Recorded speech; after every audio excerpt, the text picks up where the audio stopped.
Bum bum bum bum bum bum bum bum. Hello, and welcome to the County Cruises Part 3, the London class. Now, I will admit something to you. I had already recorded this, but you're not going to see me magically change shirts. I'm not stitching two recordings together. I am re-recording this. Why? Because I'd already covered a point in this and talked about it, but then there's so much more discussion being made over it, and people are actually going back and doing some really cool stuff and looking into the Jellicoe Fisher debates in the 1913s and about the various discussions of cruises, etc. at the time, that I thought I'd add something into this, because this debate actually does go on when we're talking about the London class. Because the Royal Navy is working out how to get the probably 18,000 ton, if we're being honest, cruiser they want and would like as their heavy cruiser out of a 10,000 ton format. And they don't have their normal fallback position, which is just build more.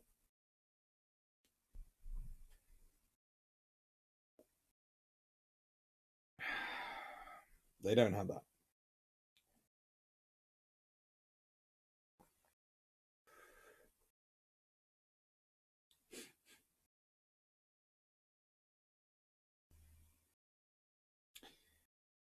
Luckily, we haven't got onto the cut price counties, which aren't cut price, and they're going to be another part beyond this.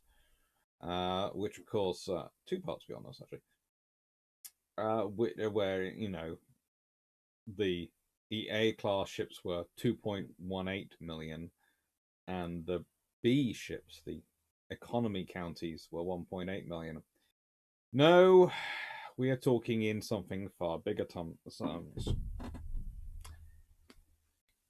This is a discussion which is always going to be part of this, and the year in bold is the year they're launched. It's often the year given for them and design. But think about this.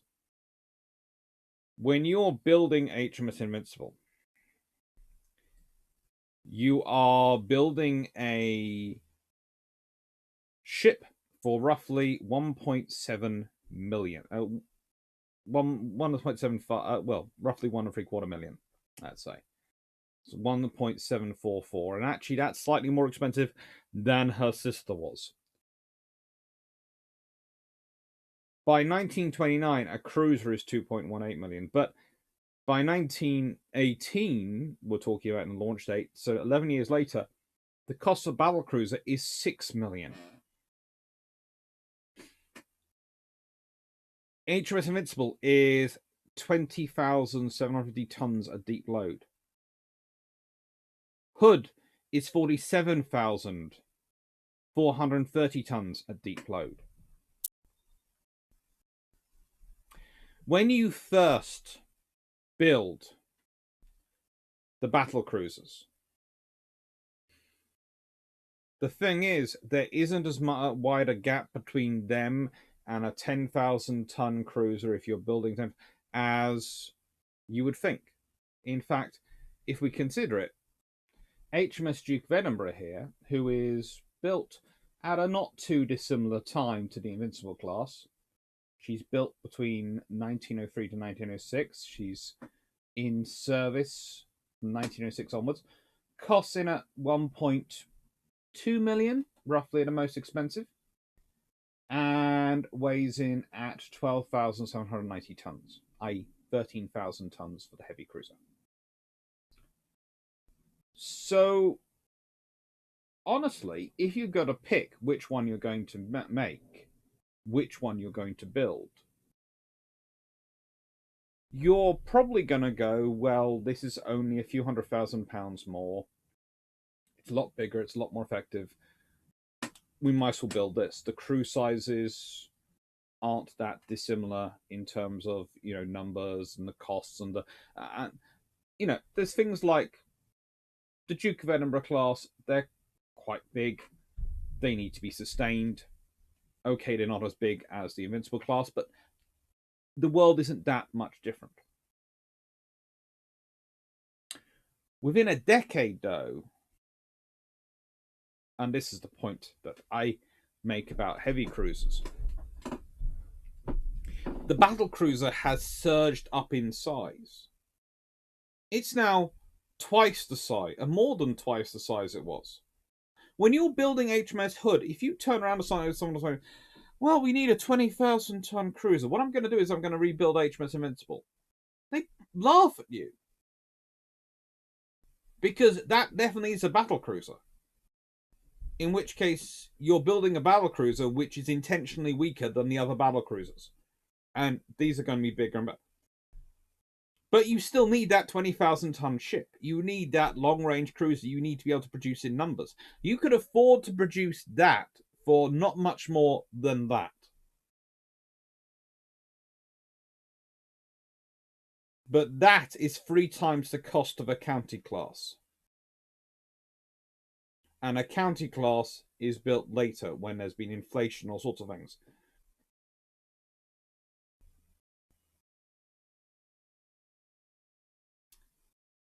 If you can build 2 decent large cruisers for the cost of 1 battle cruiser, suddenly it starts becoming more interesting mathematics.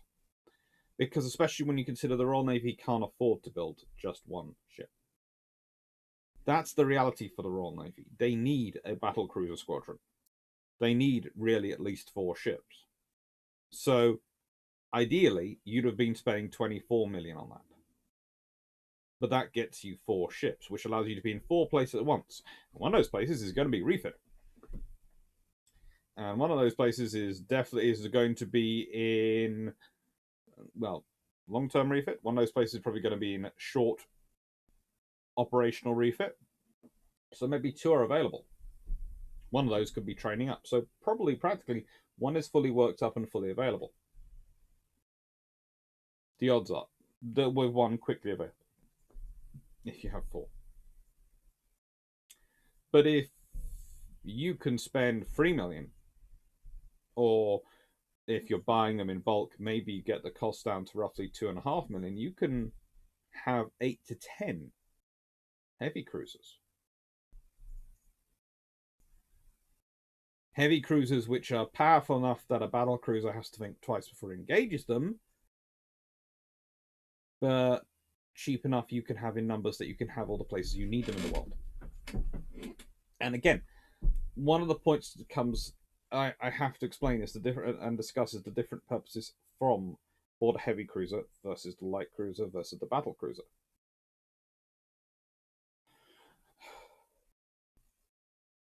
Cruiser, the moment it has cruiser in name, economic warfare is its game.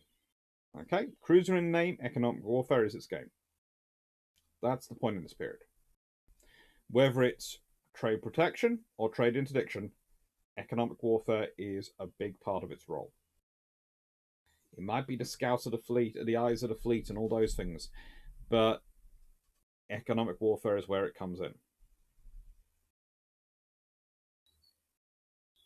Now, light cruisers, I would say, tend to be fairly balanced. They can do both. They use their torpedoes to try and deter larger ships, and they use their guns to deal with small to medium-sized surface raiders. And they can wander around as scouts. They are small enough to be able to produce to be expendable. Battle cruisers, well, they're the scouts for your main fleet. If they run into other enemy battle cruisers, they're what can take them out, hopefully, or at least survive long enough to get the information to you. But they are also your big global heavy hitters. But you're not going to be able to afford a lot of them. Heavy cruisers, whether they are dreadnought armored cruisers, large armored heavy light cruisers as one of the descriptions, or whatever description you're going to go for, tend to fill the role of defender more than offender. Heavy cruisers tend to be the ones which stick with the convoys and go, do you really want to get close enough to get in my range? Because if you do, yes, you might win. You might win. You have a better than even chance of winning. But I have a better than even chance of inflicting some damage on you. There is a reason why the Devonshire and the Warrior classes, they have these big 9.2-inch guns on them. A 9.2-inch gun ship is not an unusual ship for the Royal Navy to look at for its heavy cruisers. That's what they usually fulfill the role of. And the point I am trying to make here is that the Royal Navy in wartime is building the Hawkins class. They're large light cruisers. Don't get me started on that. It's just seems strange. And they pick the 7.5-inch gun, not even the 8-inch gun. They pick the 7.5-inch gun because it has more firepower than the 6-inch. But believe it or not, is faster firing and more suitable for unarmored and merchant raider targets. They feel viable for that than the 9.2-inch, which would also restrict the number of guns. And they want enough guns that they can have salvos from single gun mounts. They don't want to go for turrets at this point because that would add complexity and take up time in construction. This is a wartime build. They want things built as quickly as possible.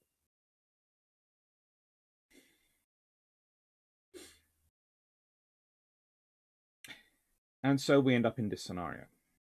We have heavy cruisers that are not heavy cruisers. And we have a world scenario where the Royal Navy is building a fleet in the interwar years without being able to build heavy cruisers, without being able to build the ships which would normally have formed its defensive arm. Because whilst when you do build the Invincibles, you build the 20,000-ton Invincible, not the 15,000-ton armored cruiser, because you might as well. But by the time you're building Hood,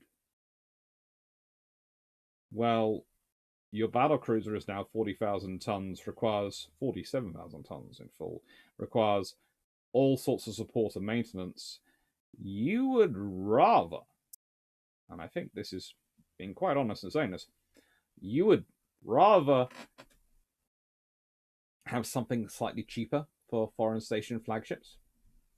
Because again, you're not using battle cruisers for that role, especially under the treaty conditions, you don't have enough of them. Maybe if the treaty era hadn't implemented itself so quickly, and I don't know, the Royal Navy had churned out 6 or so G3s, you might have found the G3s serving as foreign station flagships with cruisers around them.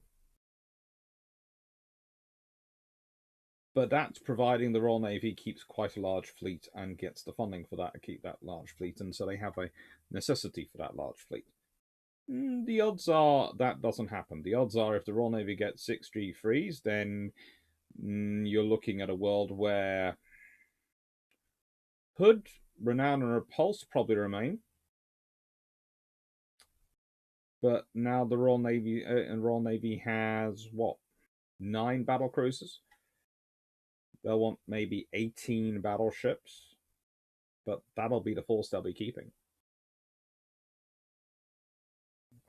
That's still not really enough ships that they'll want to have them off around the world. Maybe, again, in that scenario, Renown and Repulse would probably have gone to Australia or someone like that. Hood might have even gone to Canada. Stranger things have happened. But the point is, even under that scenario, do you honestly imagine the Royal Navy wanting to commit its precious assets to like that to be flagships of stations which are really minor stations, and rather than keeping them as part of the major fleets, especially the response fleet in the Mediterranean or the home fleet, where they can do the maintenance and maintain them most easily and without as much cost? No, you need a heavy cruiser. And in a world where battle cruisers are 45, 50,000 tons, 10,000-ton cruiser just doesn't cut it, does it? It just doesn't. So you're building a 20,000-ton cruiser, which is, by definition, heavy cruiser. Now, the London class actually evolved their design slightly over the Kents. Believe it or not, they're lighter. Do you know why this is? Because the Royal Navy wants to try and make them quicker. They managed to cut them down by roughly 350, well, no, 550 tons. Sorry, bad maths there. In standard, and, well, 800 odd tons in full. But saying that, Town Clarke of the Londons were actually longer, slightly fatter, and, well, no, slightly, they were longer, slightly thinner, and their draft was slightly deeper. Sorry, this is the trouble. My notes have all three classes next to each other, and I do apologize for that one. And they have the same power, but they're longer and slightly thinner, so they get faster. So the Royal Navy does all this, and they managed to get to 32.25 knots. So, in answer to the question of what does losing 800 tons from your full weight give you? 3/4 of a knot.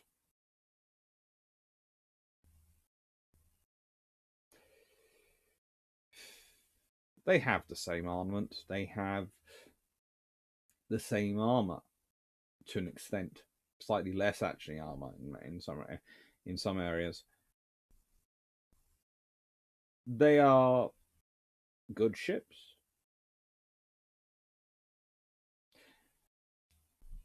But again, the same thing happens as has happened before.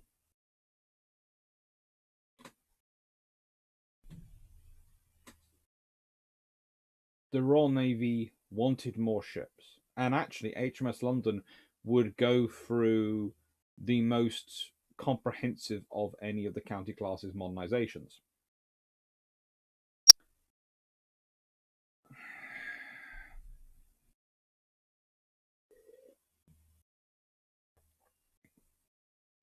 And I do love that whenever people write up about it, they go, "Ah, yes, her designing and her modernization was based on the Crown Colony class." So go,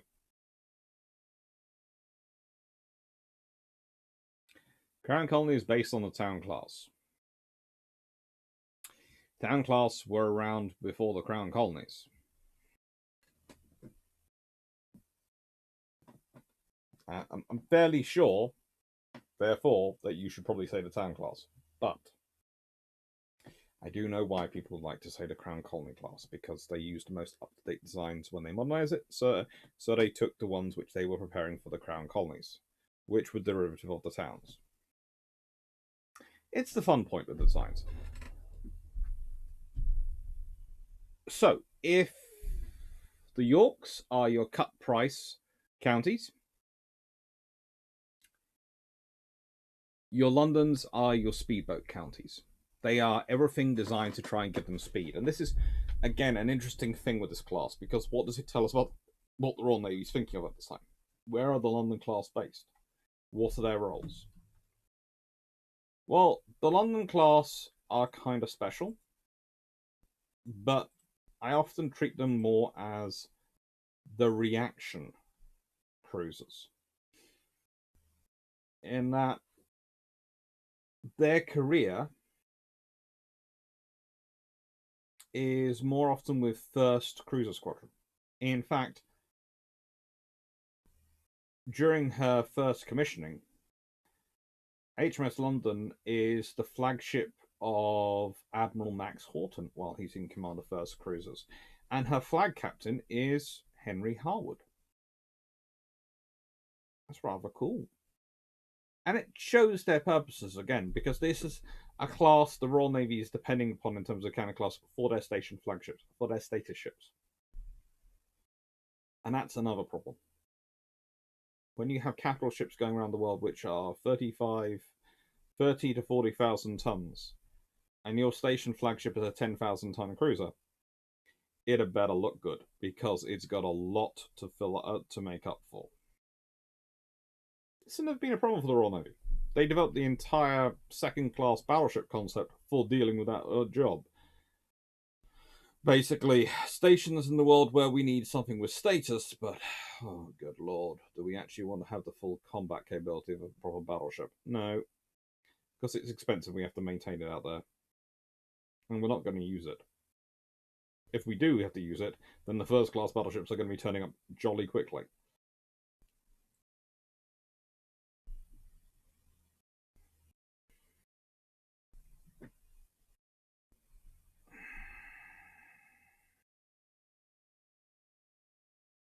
Broadly speaking, though, they are still the same design.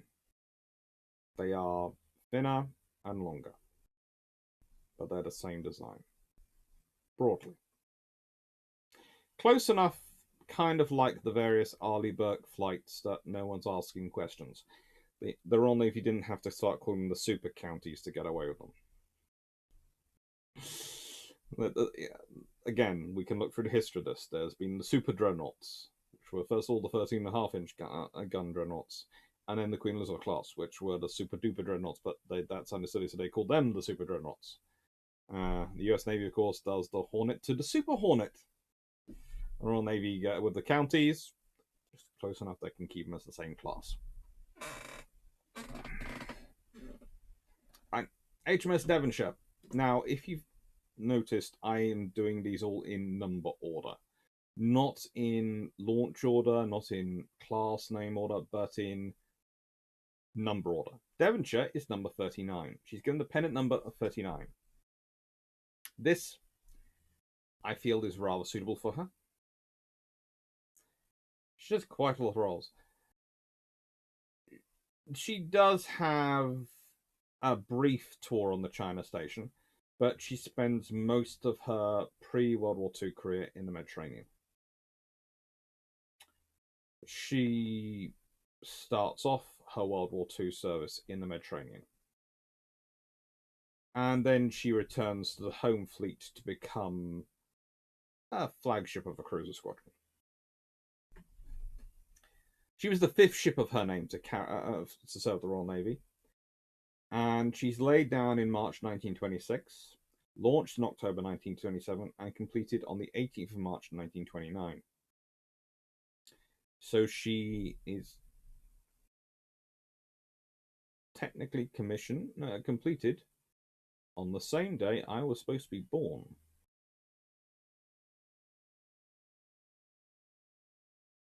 Minus just under, with the addition of just under 70 years. Sad times. I could have shared a birthday with her. She suffered an accident in the 1929 during gunnery training. There was a misfire in the left gun of X turret when the breech block was opened, and the propellant charge inside the barrel detonated, igniting the charge for the next round. This explosion killed 18 men, and so Devonshire had to return to the UK for repairs in August, with the turret swung round and the guns awry. During this repair, remember, one of the things in all the treaties is that you are allowed to repair ships. You are allowed to replace ships lost through accidents. All these things you're allowed to do without any questions. The Royal Navy sort of pushes this repair, and she receives a high-angle control system, catapults fitted, and Devonshire ends up coming out slightly heavier than she went in. Just a tad, but slightly heavier. Anyway, it was necessary to correct the damage. During the Spanish Civil War, she brought the nationalist emissary to Mallorca on the 7th of February 1939, and the Republicans surrendered the island to nationalists aboard the cruiser. She then took 452 Republican refugees to Marseille in France.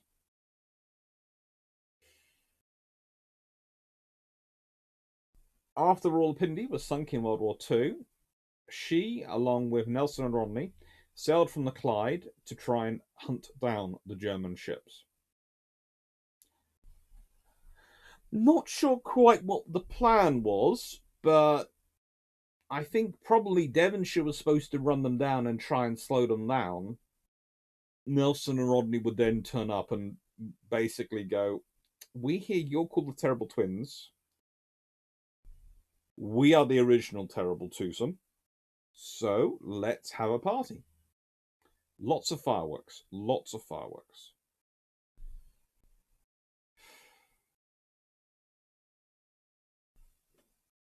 But unfortunately, no. Rawalpindi was not to be avenged that day. It wasn't like Bismarck. In 1940, she became the flagship of the 1st Cruiser Squadron, a role which, of course, London had had earlier in her career, under Vice Admiral John H.D. Cunningham.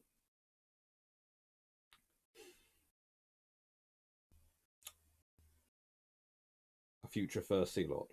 During this time, the squadron was tasked to cover Scotland, the Faroe Islands, and Iceland, and took part in the operations off Norway.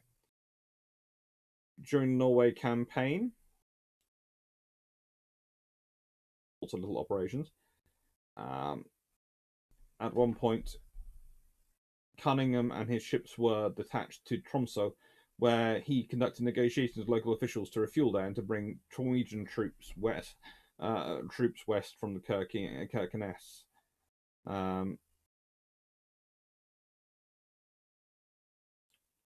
Devonshire also took part in covering the evacuation of British and French troops from Namsos, and evacuated King Hakon the Seventh, Crown Prince Olav, and Norwegian government officials, including the Prime Minister Johan Naval, from Tromsø on the 7th of June 1940.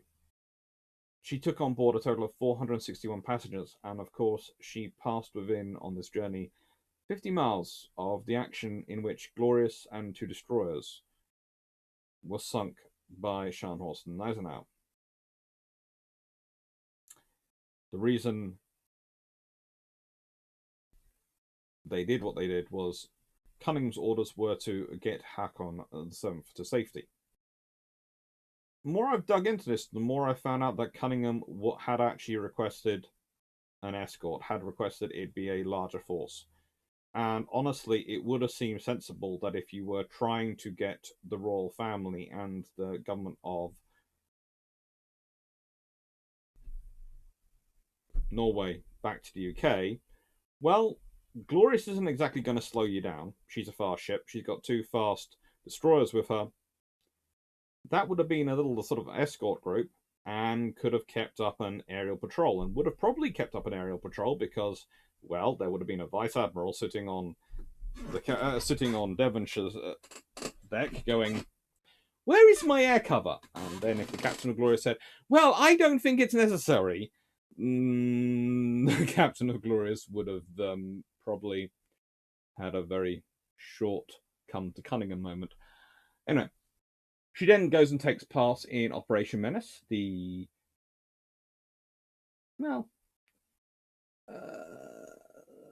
various operations to deal with supporting the Free French, and she has a very active World War II overall. She participated unsuccessfully in the hunt for the Cormoran.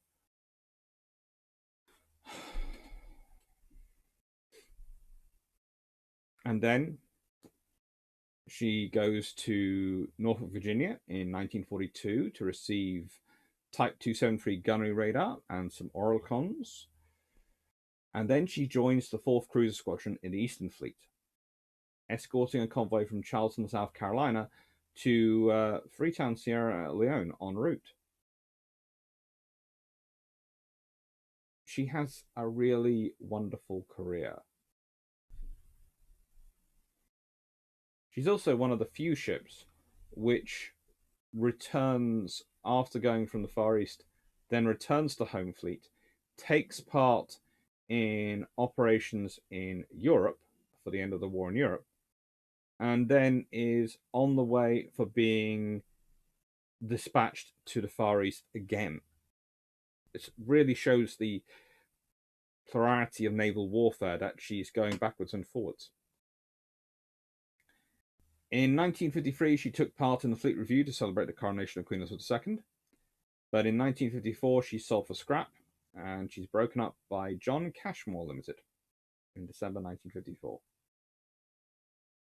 She spent most of her post-war career as a cadet training ship.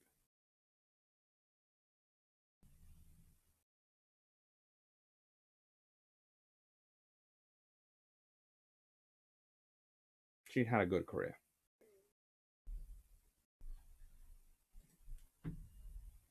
HMS London. Ooh, she's cute. As I've already mentioned, she'd had an interesting pre-World War II career in that she spent most of the time with 1st Cruiser Squadron, which is a very prestigious unit. And one of the questions which keeps coming up out of Candy is was it prestigious to serve in them? Yes, it was. They were the big ships. They were the big cruisers. And so being commandant was considered an honor. Town class cruisers also sort of have this sort of criteria, and it's kind of like the Travel class with the rest of the destroyers. The slightly bigger, slightly meaner ships, different ships, have a certain prestige attached to them. In terms of the counties, because they're so often station flagships, because they're so prominent, and because there are, well,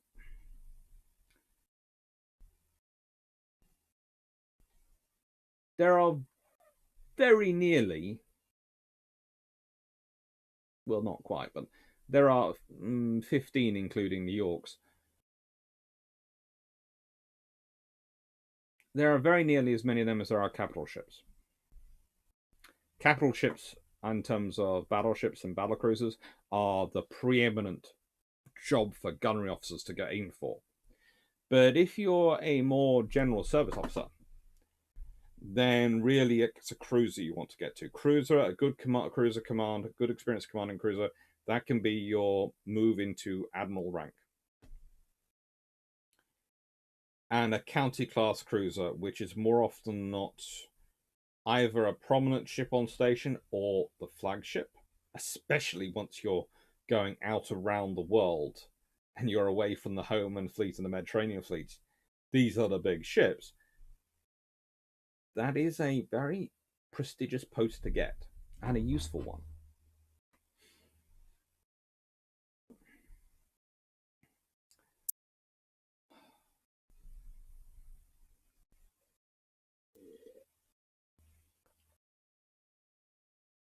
Now, one of the more interesting things about London is that while she has quite an active World War II,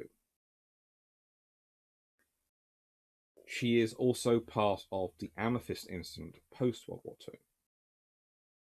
In the spring of 1949, the frigate Amethyst, which is actually a sloop, it's a modified Black Swan class sloop, but by that time, people are starting to conflate anything anti-submarine warfare must be a frigate. So it often gets called a frigate. Is trapped by advancing communist forces up the Yangtze River. London sails up the river as a show of strength in an attempt to help free the frigate. The communists were not intimidated and decided to fire on the cruiser. Unfortunately for them, London then returns fire with her 8-inch and 4-inch guns, firing several hundred rounds. And whilst her 2 forward 8-inch turrets and extra turret aft were all damaged and to an extent rendered inoperable, and British sustained several hits, it's definitely considered that she came off better than the Chinese in this one. She withdrew downriver at this point and returned to Hong Kong for repairs, which took until, and this is, she has the repairs in Hong Kong, so it takes to July. She's eventually relieved in August 1949 by HMS Kenya, returns to UK, and she was then surveyed to determine if an extensive repair and refit for further service was feasible. But it was felt the condition of machinery, which had served through World War II and dated back to 1928 and had not been replaced during her rebuild in the 1930s, as well as the large crew she required, made it too expensive a proposition. Now, here is the interesting thing. Again, whenever I sort of start reading these things, usually you will see historians put in, given Britain's post-war financial difficulties.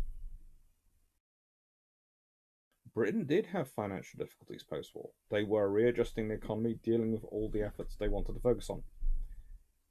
But I would say it's not so much financial difficulties as financial priorities. Because again, as with after the First World War, the British government is emphasizing paying down the debt as quickly as they can. They want to pay it down. And they're also dealing with a scenario of changing technologies like they were dealing with post the First World War. Aircraft are coming. Well, now you've got nuclear bombs coming in. You've got jet aircraft. You've got aircraft carriers starting to evolve. You're spending a huge amount of money at this point on Victorious. And that's sucking up money like anything. And I mean sucking up money like anything. There is a reason why both me and Drakenfell argue regularly that it would have been far more economically sensible to slow build the Maltas than to do the refit, or try and refit Victorious. But leaving that to one side, the Navy is only going to get the budget it's going to get because the government has other financial priorities.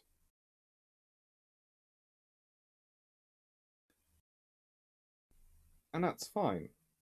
That's what governments have. They have priorities.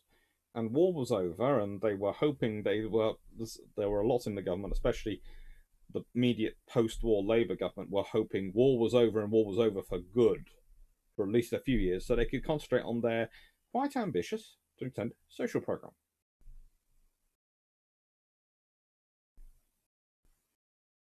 There's no money to maintain these things.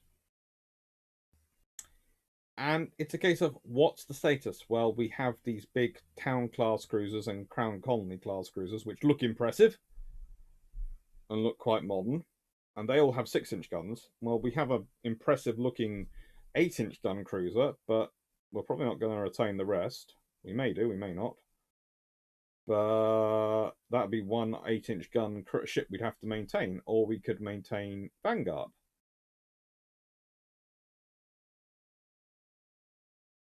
Which are you going to pick? You're going to pick Vanguard.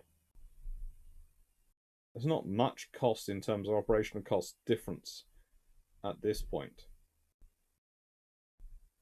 Especially once you realise that the cost of ships is slowly becoming more and more the technology inside them and the cost to upgrade the technology inside them as it is the actual ship. If we look at the cost these days, building the ship is quite cheap relative to the technology which is stuffed into the ship. There is an old saying in naval construction, steel and air are cheap. They are. It's true. It might not be as cheap as we sometimes imagine because the quality of steel, etc., you're having to use, but it's a lot cheaper than the electronics and the other equipment which replaces the air inside the hull. Even engines are relatively cheap compared to computer management systems, which sometimes get attached to them to become the power supply complex or the power supply system, or there are so many different phrases which I've heard used to describe those things, but basically, the other problem you have with a county class in upgrading it in terms of post World War II versus prior to World War II is suddenly you need a lot more electronic output.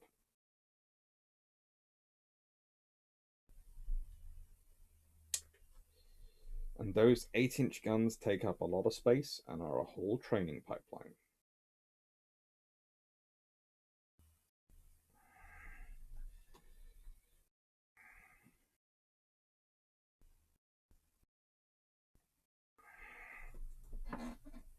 And yes,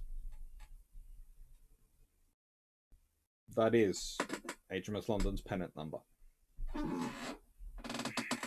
No, I'm sure the Royal Navy was not making a joke.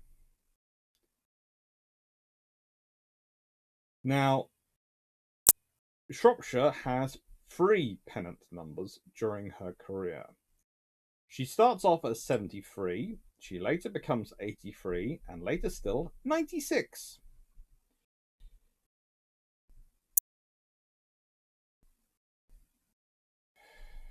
I don't know. She's just greedy. Other ships stick with one number and keep it for their entire career.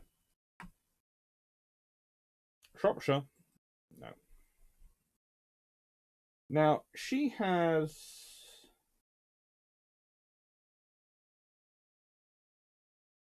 a fairly short career by the terms of Royal Navy experience. But then she goes and joins the Royal Australian Navy, and she has even more time. So she actually only serves the Royal Navy till 1942. And then because the Royal Australian Navy have lost Canberra,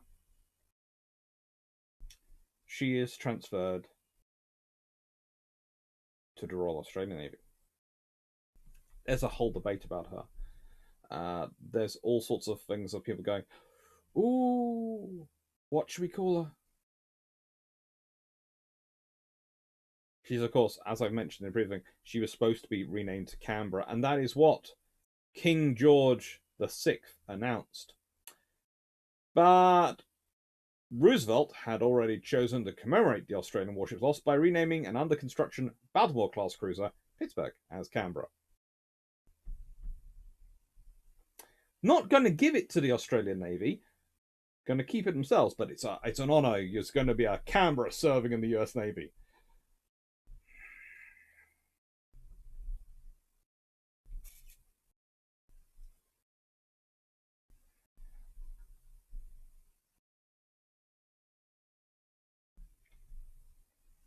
Now, the Baltimore class are actually heavy cruisers. And there is part of me which sits there and looks at them and goes, well, I can understand you. It's the only ship that's ever served the US Navy which has been named for a foreign capital, and it's a great honour, I can imagine it. But there is part of me which thinks that it would have been nicer for the Australians to maintain a Canberra under their own flag rules. But it's the whole issue of when you're making nice gestures, isn't it? You give a gift, you're doing this lovely thing, and you don't necessarily think about it from the other nation's perspective. So, one of the most important vessels for the Royal Australian Navy in World War II is named for a very typical, definitely no kangaroos, British county. And more than that, this is a cruiser which had spent its time in the Royal Navy service, mostly in the Mediterranean fleet, with 1st Cruiser Squadron, occasionally with the Home Fleet. But she'd done some time during the war in the Indian Ocean, etc., and wandering around the world trying to track down German surface raiders.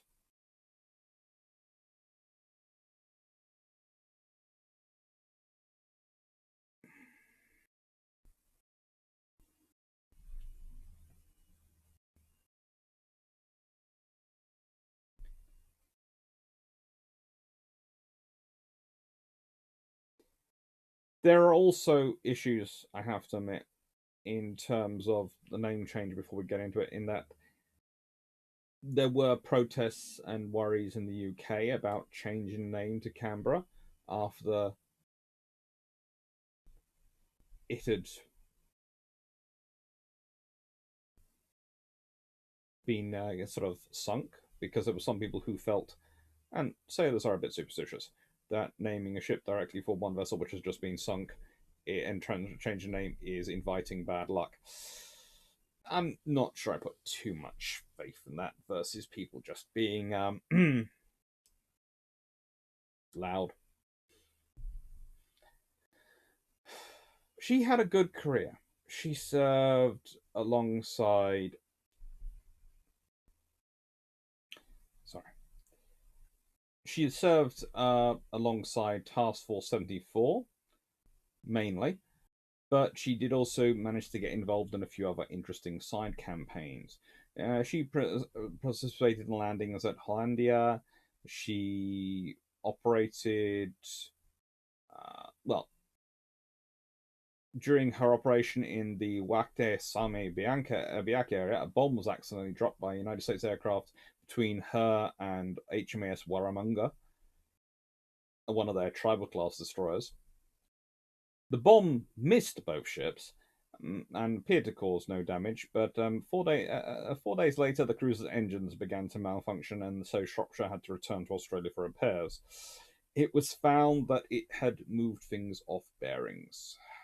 Delicate things at ships' engines. Actually, that's one of the advantages of rafting them. And one of the things that one of the original causing of developments of rafting them was to try and reduce the shock damage done to engines by near misses of bombs, etc. It was then found that it made them quieter and made them more suitable for anti-submarine warfare work, which was just brilliant. And now that's the main reason we put it in there. But there still is the odd advantage that rafting does reduce the level of shock damage that tends to be affect instruments. And why some things are rafted which you can sit and go, but why is that? That's not going to make any noise. Why is that being rafted? It's about shock damage prevention. She was then reassigned to Task Force 77 when she came back from that, and while she took part in the Battle of Srigo Strait in October 25th October, and was involved in the Battle of Luzon during January 1945. During this time, she was attacked by 2 kamikaze aircraft. One narrowly missed, and the second was shot down by HMAS Gascoigne, a River-class frigate. It was shot down so close that the debris actually hit Shropshire. She fired for the last time in anger during the corridor landings. Then she briefly returned to Australia. She took part in the Japanese surrender in the Philippines and was present at Tokyo Bay for the signing of the Japanese instrument of surrender. She was recognised with 5 battle honours for her time of service with the Royal Australian Navy. New Guinea, 1943 to 44. Leyte Gulf, 1944. Lingayen Gulf, 1945. Borneo, 1945. And Pacific, 1945. Only 5 personnel died during the ship's Royal Australian Navy service, but all 5 occurred during World War II. None were the result of enemy action. 1 drowned, and the other 4 were a result of accidents, which is rather sad if you think about it.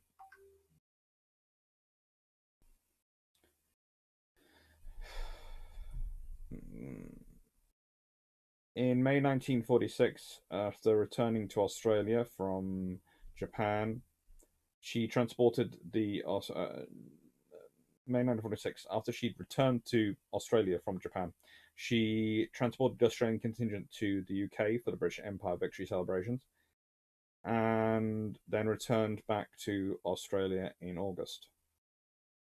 From January until March 1947, Shropshire was in Japanese waters.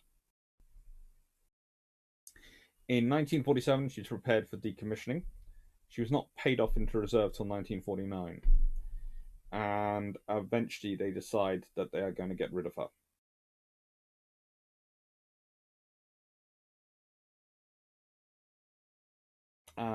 One interesting little things is that there's a silver bugle which was presented by the King's Shropshire Light Infantry to the ship, has actually been kept by the Royal Australian Navy after Shropshire's decommissioning, and was on display in the Russell offices, which apparently is named for their Ministry of Defence building, until at least the mid-1980s. I'm not quite sure where it is now, but I'd be interested to find out.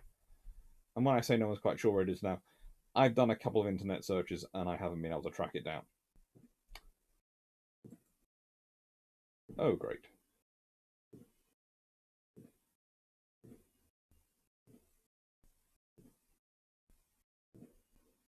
It's not clay pigeon season. No, someone's got some fireworks again.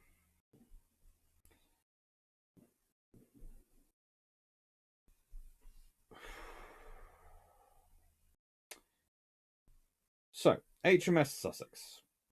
Well, she is pretty much a Mediterranean specialist. She serves there until roughly 1934. Then she does a swap with HMAS Australia. So she goes to serve with the Royal Australian Navy while HMS Australia serves the Mediterranean Fleet. It's a candy class swap. It's beautiful. And then after her exchange tour concludes, she returns to Mediterranean. During her second tour, when in 1936 to 1939, she took part in defending neutral shipping on the eastern Spanish coast, and was supported by HMS Intrepid and HMS Impulsive, two lovely looking ships. I recommend looking them up because seriously, their whole lines are just so smooth, gorgeous looking. Anyway, during this time, she obtained the release of at least 4 British cargo ships, which had been arrested by Spanish nationalist forces in the open seas, or as Britain called it, piracy. When we don't do it, it's piracy. When we do it, it's privateering. Uh, but she was unable to prevent the capture of the Stangate by the merchant raider Mar Negro off Valencia in March 1939, which annoyed the cruiser quite dramatically.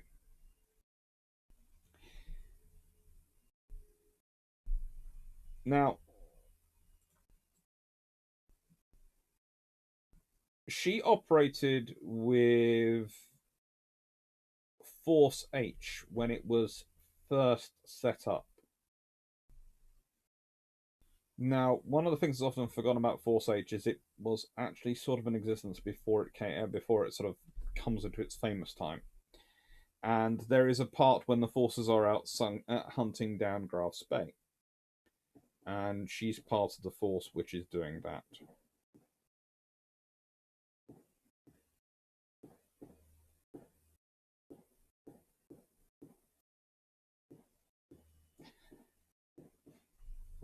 They really do like their fireworks.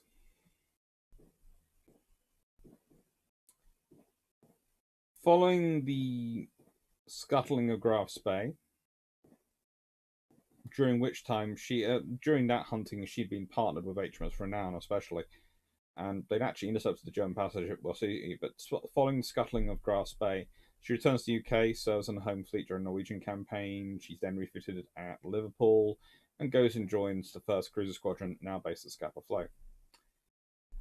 In August, her crew detected a issue in the machinery, so she's sent to Glasgow for repairs to her turbine blades. Unfortunately, she's struck by bombs whilst she's actually getting herself repaired.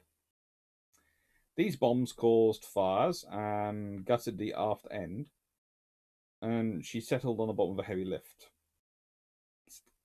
A heavy list, sorry. She then needed more extensive repairs, and so doesn't return to service till August 1942. This is a good thing in many ways for a ship's longevity, because as I've said before, if they get through 1942 in the Royal Navy, they mostly get through the war.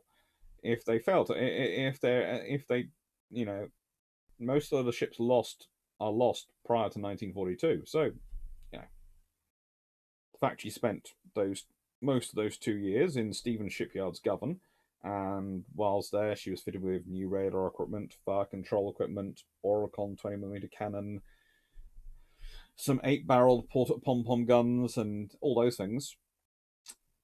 When she returns to her squadron at Scapa Flow for interception duties and exercises, she's then sent for another refit in November. She literally gets back in service and goes for a refit.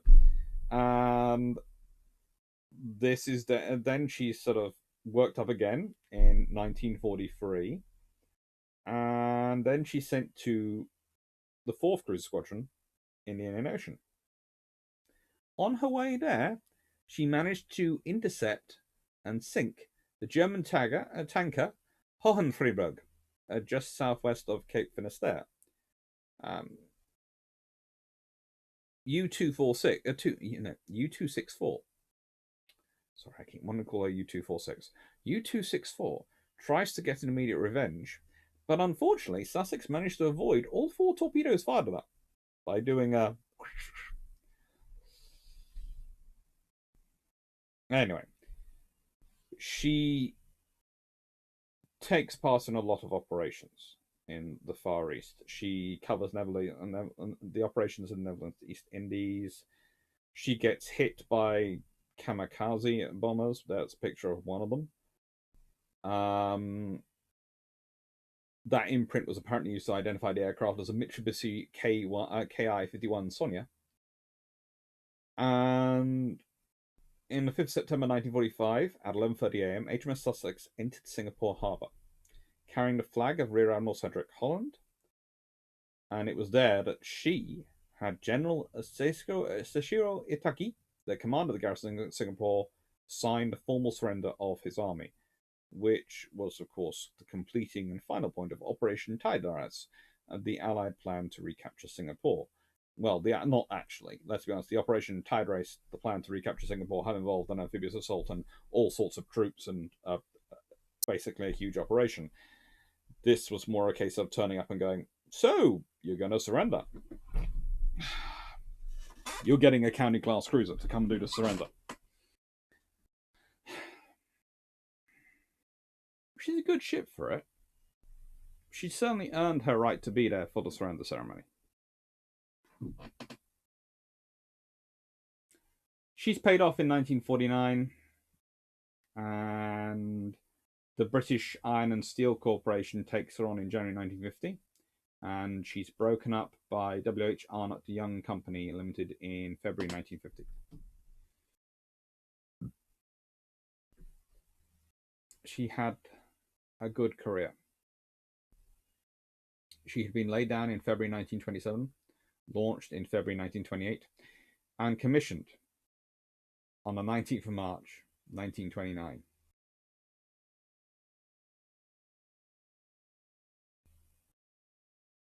That's a very good day to be commissioned.